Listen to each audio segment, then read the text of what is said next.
Vorig jaar zijn we hier dus ook geweest voor onze huwelijksnacht. Ik was eigenlijk specifiek op zoek naar een hooiberg voor onze huwelijksnacht.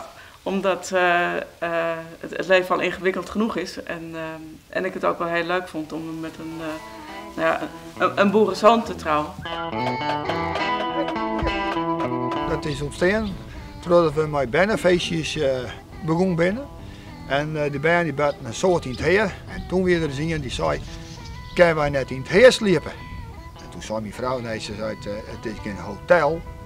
Oh, ze zei, dan is het een hotel, zou het dan worden. En zij dat begon en toen hebben we hier Bernhard te sliepen. En dat was zo leuk en dat hebben we dus terugzetten.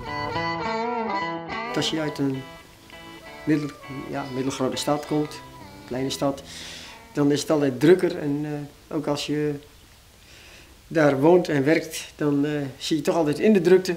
En hier zit je gewoon helemaal in de stilte en de rust. En, dat is gewoon heerlijk.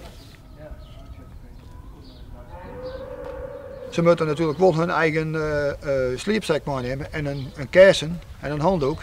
En voor de rest de sanitaire voorzieningen, die zijn natuurlijk al gewoon aanwezig. En meisjes krijgen natuurlijk een super ontbijtje. Echt een boerontbijt. Je kan ook haast geen heer meisje in de dag. Dat is ontzettend moeilijk.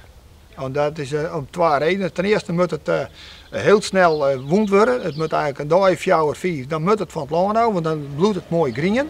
Er mag eigenlijk geen water in vallen. Er mag geen stront op het land zitten. Nou, zit toch nog wel wat haken over. En als je dat 1 keer vast krijgt, dan hoef je het, de eerste jel hier hoeft het er eigenlijk net uit. Dus, en dan ben je winter en dan kan je dus net meer heermaatje. Dus je hebt eigenlijk maar 1 keer in het jaar kan je heermaatje.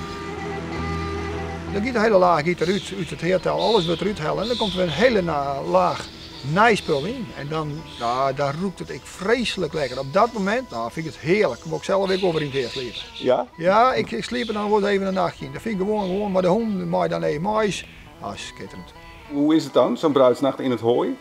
Nou ja, dat was leuk.